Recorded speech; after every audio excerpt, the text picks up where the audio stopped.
Hi, everyone. I'm Savanna Lyons. As the introducer said, I'm the managing director at the U.S. Federation of Worker Cooperatives. And I feel really lucky to be here today talking to you about evaluations and how we can do 360-degree peer evaluations to help folks get a better perspective on how they're doing in their workplace, and also to kind of improve our workplaces as systems, as ecosystems, how we can use evaluations to create systemic changes and improvements to how we treat our workers and how we move our work forward. So thanks so much for being here. Can we move to the next slide? Great. Yep. Same thing. So I introduced myself. I'll just say a bit more about who I am. So I've been the managing director at the U.S. Federation of Worker Cooperatives for about a year now. And I manage our operations and our HR and a number of other things.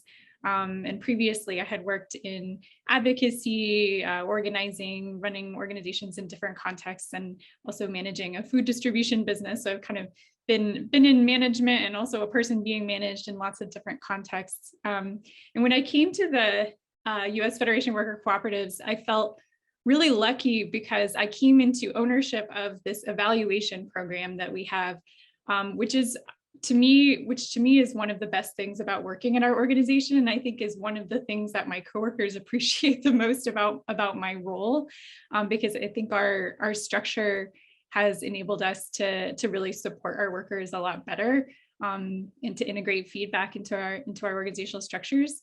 We have 16 people in our workplace. And if you're not familiar with the Federation, we're the national membership organization of worker co-ops and democratic workplaces. We have over 350 member workplaces around the country who each employ their own workers, and we manage worker benefits and do advocacy and organizing. We organize our members into peer networks and member councils to work on different issues and advocacy. And we provide training and technical assistance. So we've got a lot of different areas of work.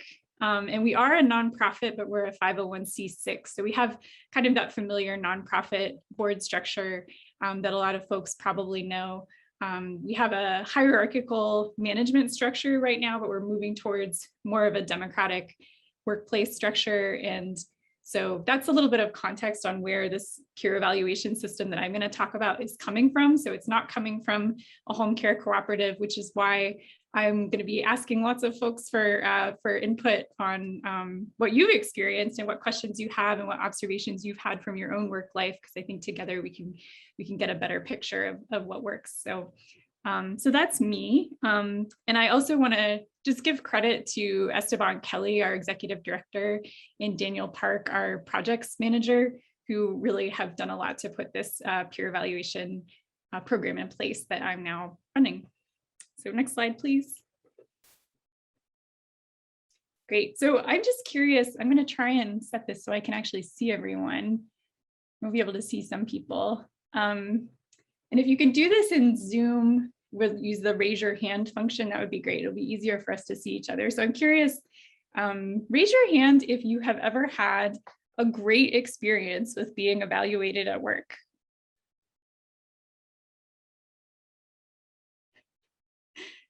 Might take a second to get that function going. I see a laughing icon. Yep. I see some clapping. So a few people have had great experiences. Raise your hand if you've ever had a bad experience getting evaluated at work. If you've had a bad experience getting evaluated. Yeah, so I see a few hands up. Okay, now turn off your hands. All right, last question. Raise your hand if you have never been evaluated at work. The folks who have never been evaluated. Yeah, so some people have not been evaluated at all. Okay, so I want to ask folks, if you've had a good experience, and it doesn't have to be a good experience with an evaluation at work. It could be an experience with getting feedback in some other part of your life, like a time when you, if you can just like, let's just take a moment and kind of visualize a time when someone gave you feedback that really changed the way that you move forward, that was really helpful.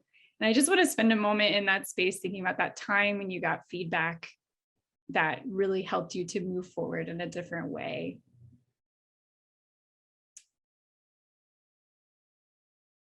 So thinking about that time when you got feedback that helped you to move forward in a different way, what made that possible? What did you do that made that possible? What did other people do that made that possible? What circumstances made that possible? What made that possible? You could put it in the chat, or you can write stack in the chat if you'd like to speak out loud.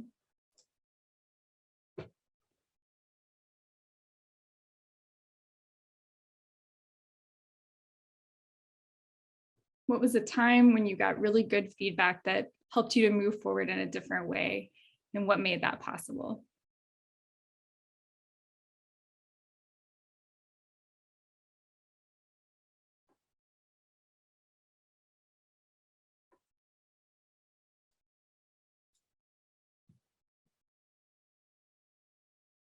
Yeah, Trisha's saying positive support, working through for improvements, coming from a learning opportunity versus trouble. Yeah, maybe not coming from a deficit mentality.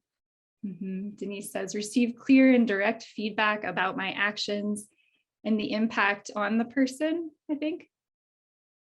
Faye says, in the example I'm thinking of, the person knew me well enough to know that it was the right moment for me to be receptive. Yeah, that's great.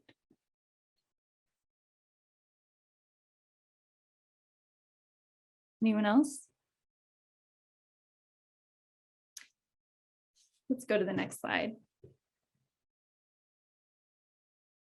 So the question I want to think about today is, what does a supportive, human-centered staff evaluation process look like? What does it look like to make our organization or our business stronger, but at the same time make ourselves stronger and really strengthen the ecosystem of our organization, to put down strong roots and shoots and leaves, so that we're really fulfilling all of our functions the way that we can be, with everybody as strong as they can be in the ecosystem. And so I want to focus on that question for a few minutes and also hear some input from you guys. So if you go to the next slide.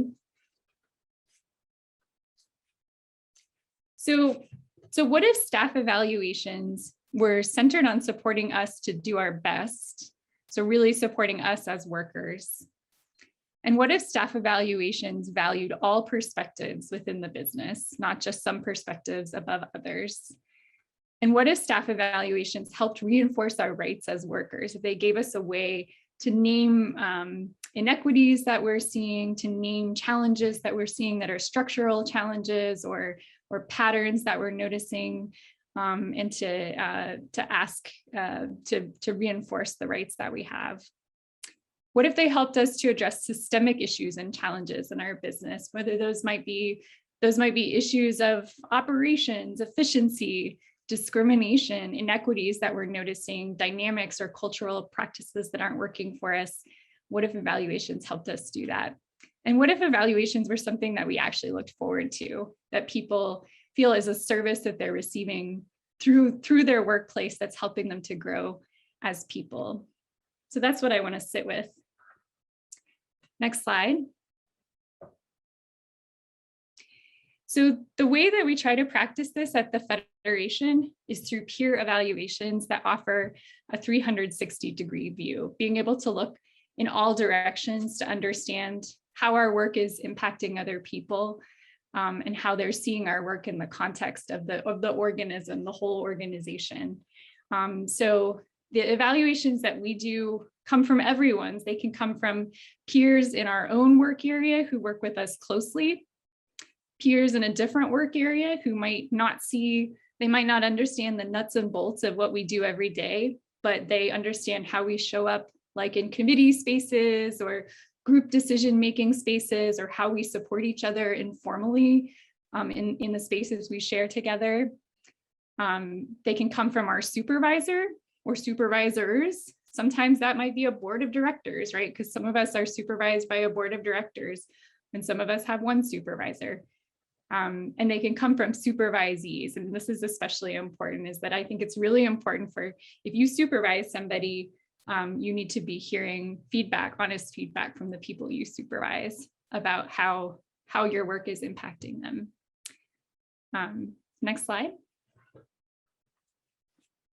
So kind of to contrast what I think of as traditional evaluations, and I've experienced this and haven't always had a great experience with traditional evaluations. So I'm going to contrast those with 360-degree evaluations. So the traditional evaluations that I've experienced, and a lot of you probably have too, are top down. So they center the perspective of the person who has the power, which might be a manager, might be a board member, whoever has the power.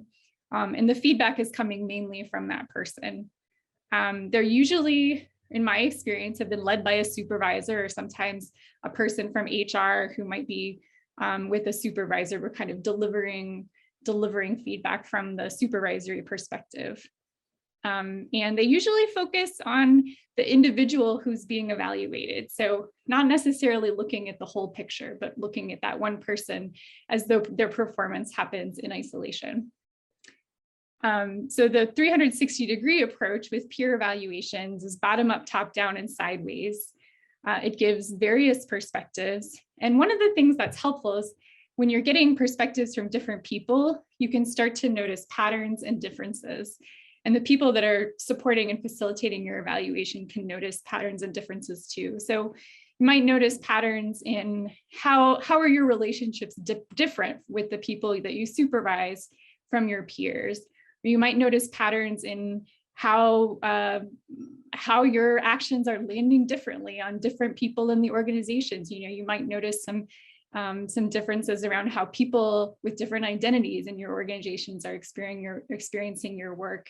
It can even reveal, issues around discrimination potentially, or sexism, microaggression. So there's kind of an opportunity to see several different perspectives. And these evaluations that we do are led by a team. So usually the team consists of kind of a third-party person who is invested in the worker having a good experience from the evaluations and in making sure there's follow-up, and then the supervisor and the person being supervised, or the person being evaluated, but also with support from the rest of the staff. And then finally, there's an opportunity to identify those structural issues and opportunities, and not just individual ones. Next slide. So I think I'm just going to propose these criteria for what a supportive, human-centered evaluation process looks like. And then I want to hear from you to see if you have anything else to add. So I think this first slide is just like what I consider to be fundamental, basic conditions that a person needs in order to have a good evaluation and to be evaluated fairly. And Katrina kind of encouraged me to lift this up. So clear evaluation criteria, just like knowing how you're going to be evaluated. How do you know if you're doing well or poorly? A clear job role, which in most cases means a job description. And I know we don't all have job descriptions. I'll come back to that later, but I believe having a clear job description is pretty important to getting a fair and helpful evaluation. Having evaluation criteria that respond to changes in your role. So, a lot of times our roles will change or evolve over time. And so I think evaluations can be a good opportunity, can kind of trigger whatever updates we need to make to come to consensus about what our role is, what is and isn't included in our duties, and how we'll be measured. So before an evaluation is a really great time to have that conversation. And then having a clear and predictable evaluation schedule. So, knowing when it's going to happen, knowing that it's going to happen regularly. And then having a process, I think this is important, that doesn't rest solely on the supervisor, because a process that rests solely on one person sometimes can be dropped. And it's hard on the supervisor and it's hard on the person being supervised. So I think those are kind of basic conditions for a human-centered evaluation. Next slide, please. So this is a little more detail And this is a little bit more about what we do. So these are some statements around what does the person being evaluated deserve and what does the supervisor deserve. So the person being evaluated, in my view, deserves some feedback from people in different parts of the business. They deserve time on their own to process the feedback. And then they deserve a meeting to help them process the feedback. So this is a growth process, and this is something that we can facilitate. And I really look at evaluations as facilitative, helping a person to process information that they're receiving from other people, rather than sort of delivering the truth to that person. And I think the person being evaluated also deserves a follow-up opportunity to develop their goals for the years after the conversation. And then, so this next part is, what do the supervisor and the person being evaluated deserve? And this is where it gets into kind of the support infrastructure for evaluations. So, so when they meet together, they deserve a person to be a witness and to take notes on the meeting, maybe to lift up any themes or concerns that they're noticing. And then they deserve for that person or someone to provide support in agreeing on follow-up tasks and takeaways for after the evaluation, who will then remind both people later to make sure that they work on what they agreed on. And then they also deserve support carrying broader organizational issues, which could be around having too much work or systems not working well or workplace culture, whatever, back to whoever is making the big picture decisions for the organization. And sometimes just having the supervisor carrying those things isn't enough. And certainly sometimes just having the evaluee, especially if they're not in a management role, carry those things is not enough either. So kind of a third party support system for carrying issues back to the management team. Next slide, please. Oh, actually, well, okay, let's just pause there. Can we go back one? Sorry. I did want to pause and see, do other people have thoughts about what this should look like? What should a human-centered evaluation process look like? You can put it in the chat, or you can unmute yourself and speak. If you'd like to speak, you could write stack in the chat so we can stack. What do you think?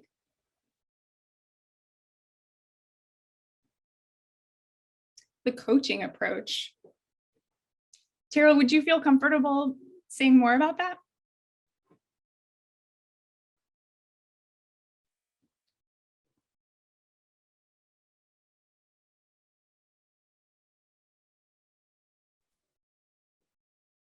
Hi, everyone. Hi, Terrell. Hi.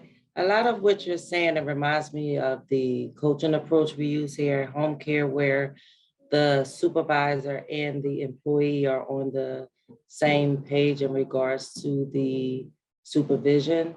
So it's more about letting the employee talk through the evaluation and coaching them, especially if there's things that may need some changing or improvement, is to work with them about those improvements, because it actually helps them to identify for themselves what needs to be improved, and knowing that they have the support of their supervisor and colleagues behind them and making those improvements. So it doesn't feel demeaning or leaving them without support for growth. Unless it's something just blatant. I mean, this is, supervision is supervision. It's not the time to reprimand or anything like that for the person, because you do it together. It's you coach them to do better. That's what the evaluation is for, is to help that worker to succeed and get better. So in working with them and helping them to acknowledge it for themselves, make it a lot easier for the supervision. Yes, absolutely. I love that. Yeah, and it lifts up the importance of managers or supervisors being trained in those coaching strategies, right? How to be a good coach. Yeah, that's awesome. Yeah, and I think, that's it's similar to what I was saying of like taking a facilitative approach. Yeah. Like most people, Yeah. when they receive feedback, they want to process it. Like even if they don't like it, they're going to be like Right. grinding on it. Like what do I do with this? And so it's an opportunity to kind of help them through that. Yeah, yeah, love that. And it keeps the relationship neutral, so that there is no, you're coming into this without, like you mentioned before, with supervising people that you are with the most or you like, or that your supervisor versus someone you work with. But if you utilize the coaching approach, then, or we go into it through coaching, then that relationship is mutual for everyone, whether it's someone I work with or someone I supervise. I love that. I'm going to start using that language more in my own work too, the coaching language, and learning more about that. Thank you. Yeah, appreciate that. And then some other ideas are coming up in the chat here. Sensitivity to the person, their values and culture. So being person-centered. Seeking to understand, ask, listen, and let them select and own development opportunities. Definitely. Yeah, really important for people to be able to set their own goals for development. Okay, and in Washington State, an annual evaluation needs to take place in the client's home. Come to think about it, this isn't a very safe space for the caregiver to be evaluated. Yeah, that's a really great point. And, evaluating clients, evaluating your work from the perspective of clients is different from evaluating your work from the perspective of peers. So, figuring out how to balance those two things. And yeah, I think that's a great point about making sure you're in a space that feels safe and neutral for all the people participating in the evaluation, where they can be at ease and be able to speak freely. Yeah, thank you. Great. Anything else? Any other thoughts before we move on?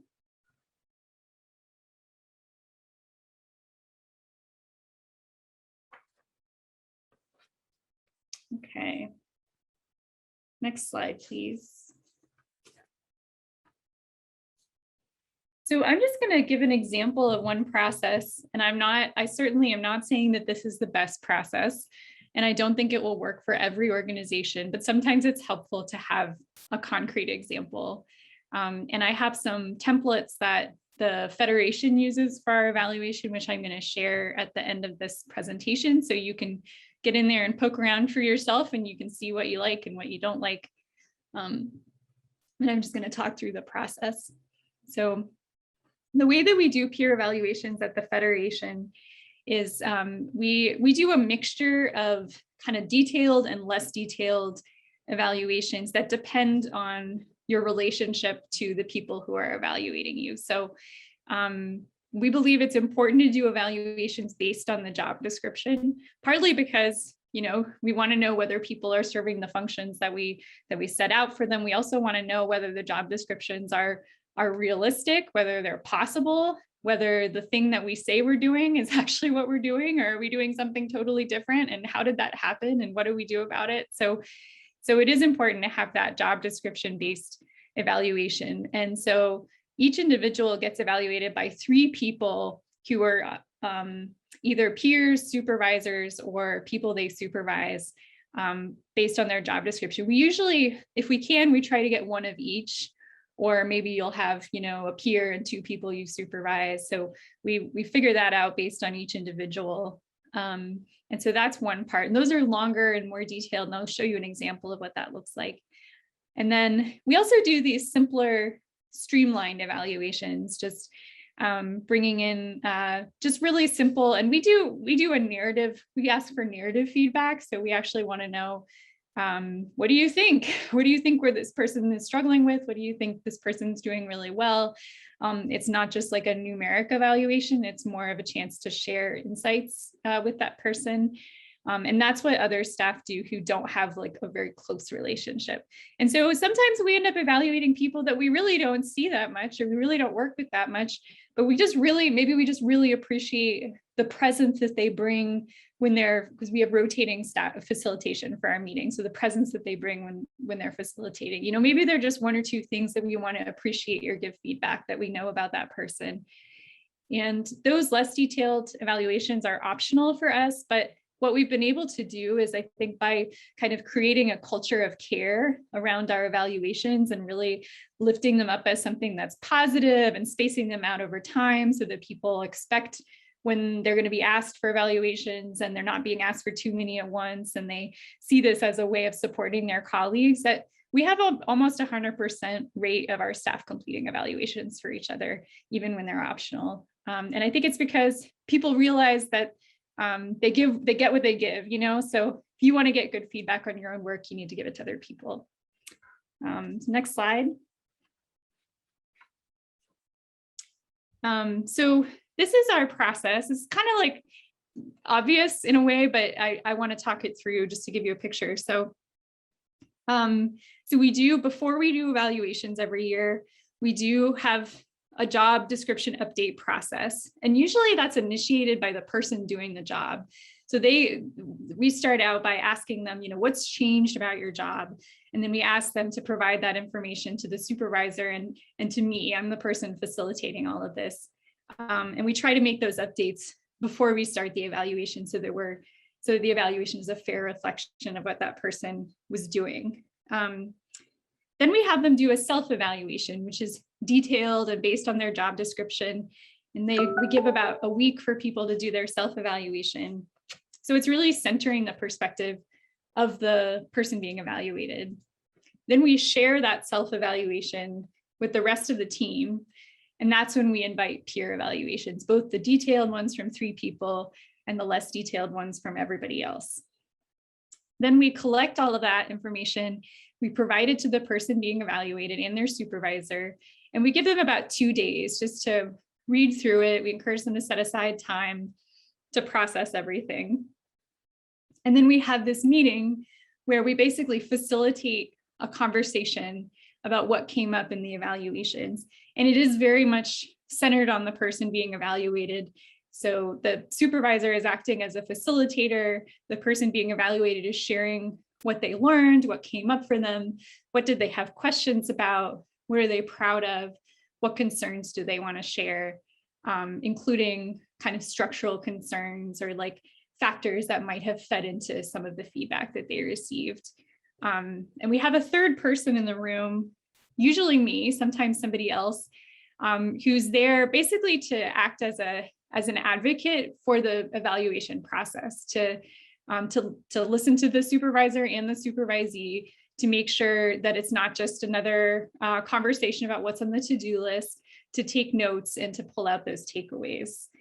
And then the next, so an important piece to this that I think sometimes gets missed is the follow-up, where we really try to harvest like what was at the kernel of this conversation that needs to be followed up on. And sometimes it's a follow-up for the person who is being evaluated, that they're going to work on something.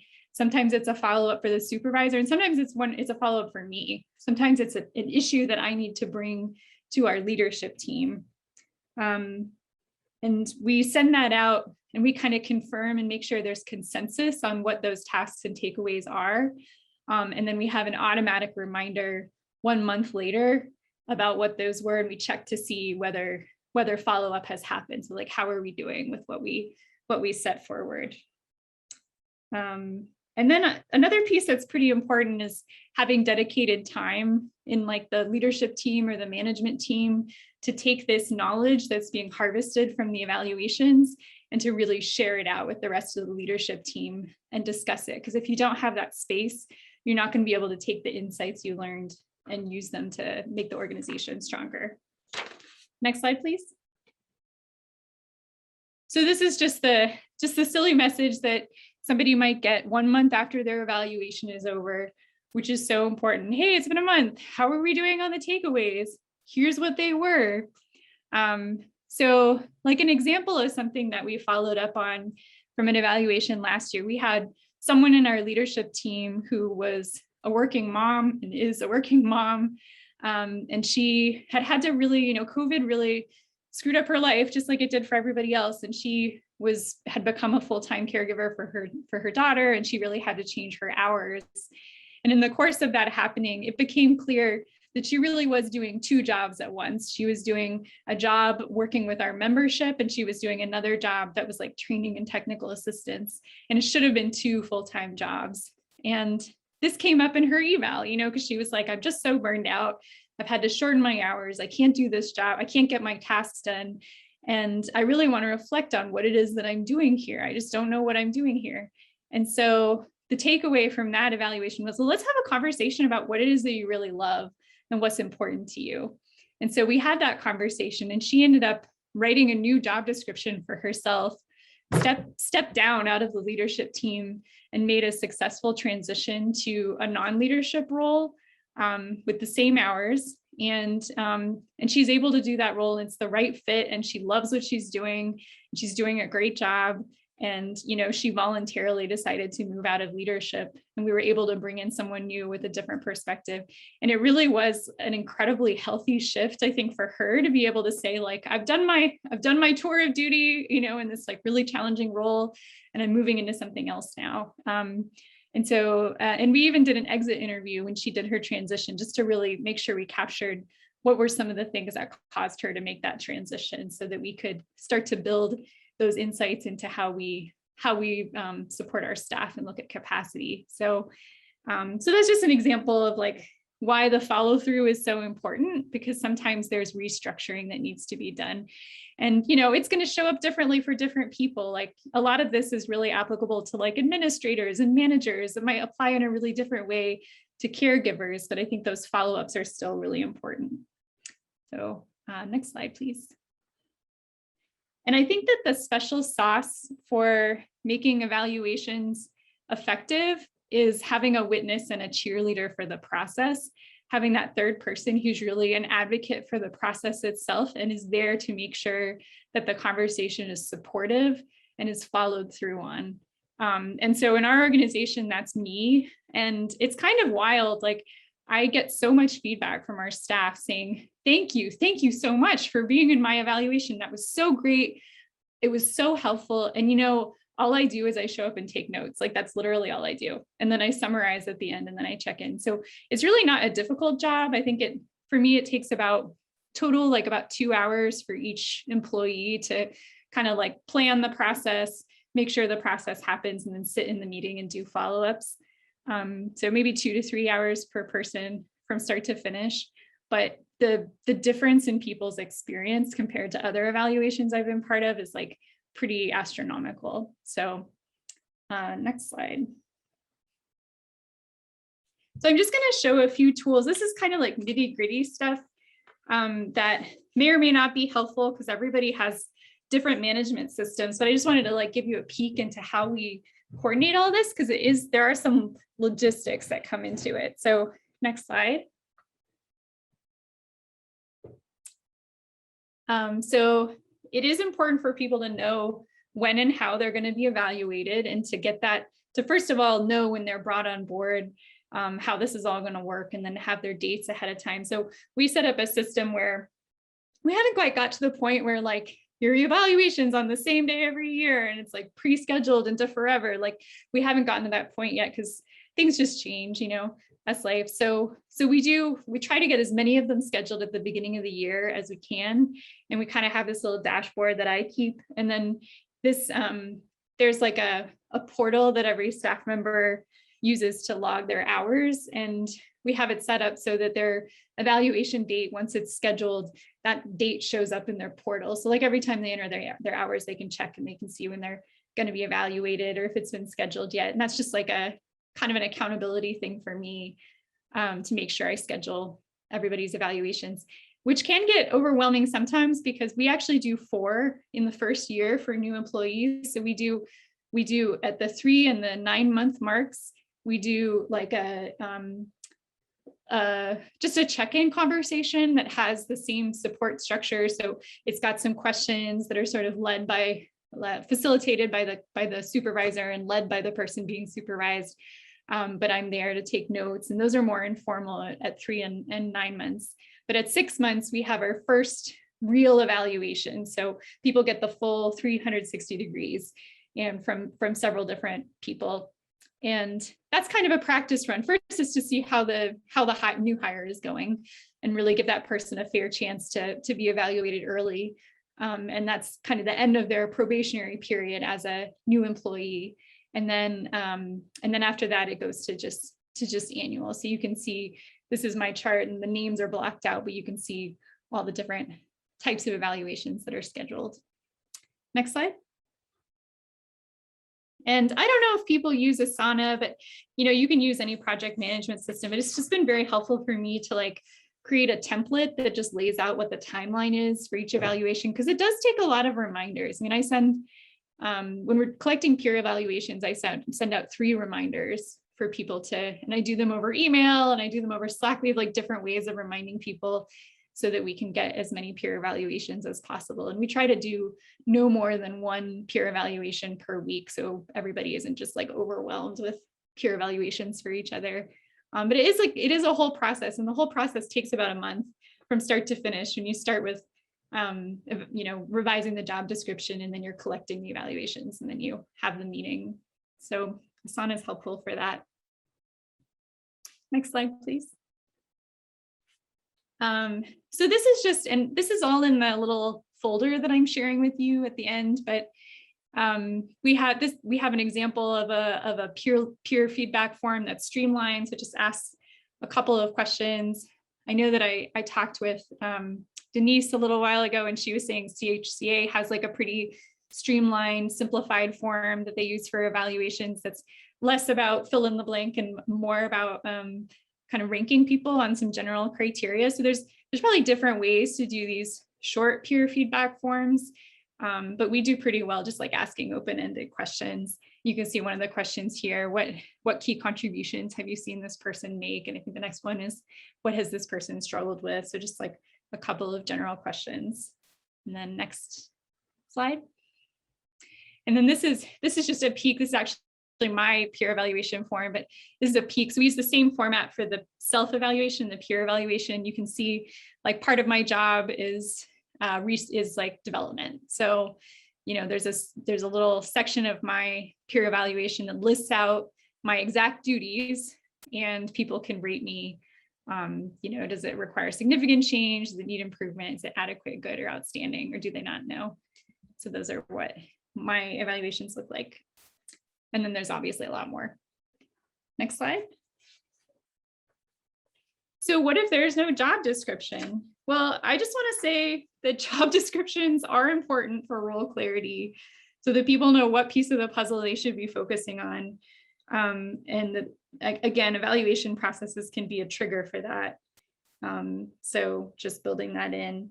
And I think it really helps for people to draft their own job descriptions if there isn't one, because the person probably has the best idea of what it is they do, and then to kind of have a process back and forth with the supervisor or other team members to get clear about where is there uncertainty, where does there need to be some more clarity. All right, and I'm seeing a lot of stuff in the chat, so I will see if there's questions in a couple minutes. Next slide, please. Okay, so this is, I wish I'd shown more of the questions from this, but it is in the folder that I'm going to share. So this is our template for the 6-month or the annual evaluation discussion. It's just a note-taking template. And you can see at the top, there's a reminder of what the evaluation schedule is in case they've forgotten. And then there's a section which isn't filled in because this is a template for tasks and takeaways from last evaluation. So we usually start, and this is after the person has read their evaluations and they're getting help from their supervisor and processing what they've learned. So we can review the tasks and takeaways from last time and kind of like keep that in mind as we're looking at how things have moved forward. And then some of the questions to discuss, you really start with like, how has the process been for you so far? Should we change anything about the evaluation process? What came up for you in the peer evals? And then we start to talk about highlights and challenges and any other issues that don't normally get talked about in just normal supervisory meetings. And again, the supervisor tends to facilitate, but there's probably different ways you could set it up. If you don't have a hierarchical structure, you could have kind of like an assigned buddy who helps you with the evaluation, but I still recommend having 3 people in the room so that someone can take notes and just kind of be the advocate for a good process. Next slide. So I'll stop there. And I see that there's some questions in the chat, but I also want to hear from other folks about what their good experiences with evaluation have been. What's something new that you're thinking about trying, either that you learned today or that you've just been thinking about in general. And then we can take other questions. So it's kind of open space for any of these 3 things. Okay, so there was a question from PHC. It says, does the employee know that their self-evaluation is going to be shared with their peers? That's a great question. People know because they've been through the process and they've seen other people's evaluations happen. So by the time someone gets evaluated, they've already probably read a few other evaluations from someone else and kind of seen how that whole process played out. But that's a great question. You wouldn't want someone to do that without knowing that their self-evaluation will be shared. And then Faye asked, when you collect the evaluations, is the feedback anonymous when you give it to the person? Also a great question. We make it, so with the job description based evaluations, they are not anonymous because it would be hard to do that. Like if your supervisor is evaluating you, it'd be pretty hard to do that without saying, without them saying who they are, because it's obvious what part of your work they're familiar with. But with the streamlined evaluations, which are, the ones that can be from anybody else that you work with, those can be anonymous. So we kind of give people the option to either put their names on them or not put their names on them. And I think one thing that we need to work on and figure out is that sometimes I think when people have negative feedback, they'll decide not to do the peer evaluation because they don't want to stir the pot, or because it's uncomfortable to give negative feedback, but maybe because they've disinvested in that person's role. So I think that's an area where we need to maybe figure out a solution to make sure we're capturing all the constructive criticism. But yeah. Were there other questions or other comments about things that you've seen work?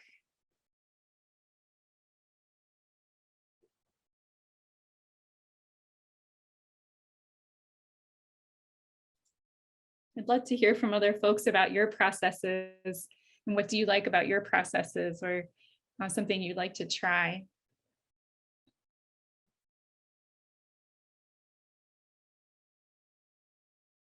I can jump in. One piece of feedback I've had in the past that's been really valuable to me has been around sort of pairing these more formal evaluation processes with the informal constant feedback. So the feedback I was given was that really nothing you hear in a formal review should come to you as a major surprise. There should be multiple opportunities for touch points so that you can continue improving, and so that people don't kind of get led down these sort of go down the wrong route for an entire year and then be completely flabbergasted when they realize they're not on track. So yeah, I guess bringing that part of the conversation in as well, the informal. Yeah, for sure. Yeah, that's a great point. And it is interesting because I think that we probably work through a lot, like when there's a problem or when there's something that isn't working well, it tends to get worked through on the fly. So the evaluations tend to be more spacious for bigger picture observations, like about the size of the job description, or the confusion about the role the person is holding, or aspirations they have, what are directions that they want to move in. And so it is helpful to if you can provide some feedback on the fly and work through issues on the fly, it makes these evaluations more spacious for kind of looking into the future. And really carrying, and most of the outcomes from the evaluations we've done have been structural changes, not personal changes. It's mostly been recognizing issues with the way that we've tasked out a project, or just what the expectations on a person, and trying to adjust for that, because we do provide a fair amount of feedback on the fly. Yeah, that's a great point. Yeah, no, I see Tara saying no surprises is critical during feedback and evaluation. Yeah, absolutely.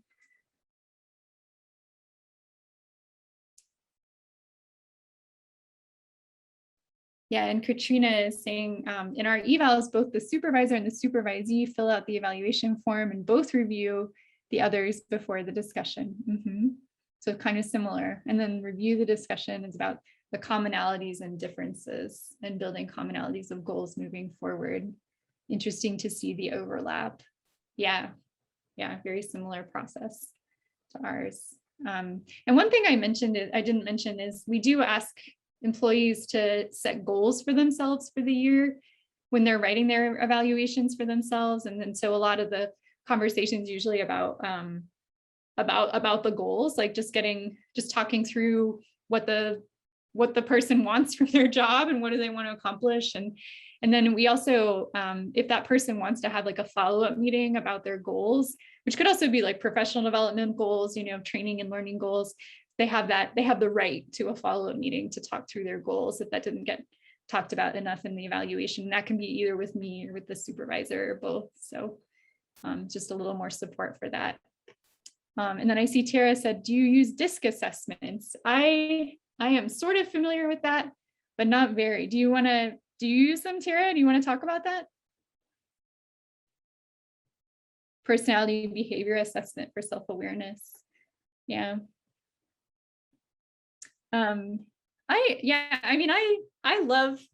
I love those types of tools that help people with kind of self-knowledge of how they operate in a group, the types of roles that they tend to take on, or the types of orientation maybe to conflict that they have. I think it can be really useful to have those conversations. I think like one pitfall that I like to avoid with tests or assessments that invite people to categorize themselves is just knowing that sometimes we move into roles because of external factors, because of how we're socialized, because of our identities, because of what people have told us about who we are, or who we should be, or cues we're receiving about the types of work that we're allowed or not allowed to do. And so just like being really aware that sometimes where we land on these like self-tests or self-assessments, like I've seen, there's the colors, there's like blue, gold, gray, I don't know, there's like several different sort of personality wheels that are supposed to help people with working together. And I just like to be mindful that like everybody is fluid and we respond to our environment. And sometimes we may want to move into a different orientation from where we are. And so trying not to like pigeonhole people too much into particular roles or orientations. So and maybe really having a dynamic conversation about why we tend to show up in groups in the way we do. I think I saw someone raising a hand, but now it's gone. Was there anybody else? Oh, go ahead. So then I had a question. I'm wondering if we could talk quickly about just the unique nature of home care, that we don't work together. We might be in teams, but we're not together in the same workspace ever. Right. And also the same thing with, the board of directors evaluating the administrator. We don't work together. We're separate. And I think that might necessitate some very different evaluation questions, especially among team members, that their interaction with their team members might just be in a communication log or something. Mm-hmm. And how do we account for that and make up for that and still make the evaluation significant and real?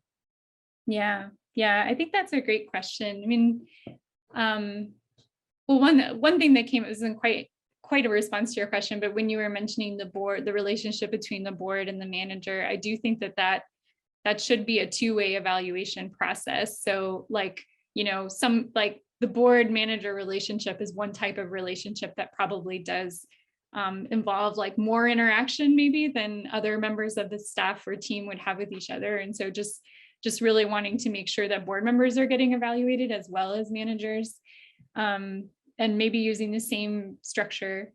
But I think I think it's also, I've just noticed, I mean, I don't work in home care, so and I'd love to hear what other people think, maybe in the chat or out loud. But one thing I've noticed is like the staff who are not a part of our kind of team-wide ongoing conversations, we have contractors, who are in that situation and just feel a lot more isolated and less accountable to the team. And so I think there's just a lot of arguments to be made for like bringing people into common spaces whenever it's possible, because those common spaces are how we learn from each other and become more self-aware, even if it's not in our our normal work role, like a caregiving role, but being able to be in the same spaces in governance roles and decision-making roles and being able to give each other feedback in those roles, I think is important too. So, but I'd love to hear other people's thoughts on this.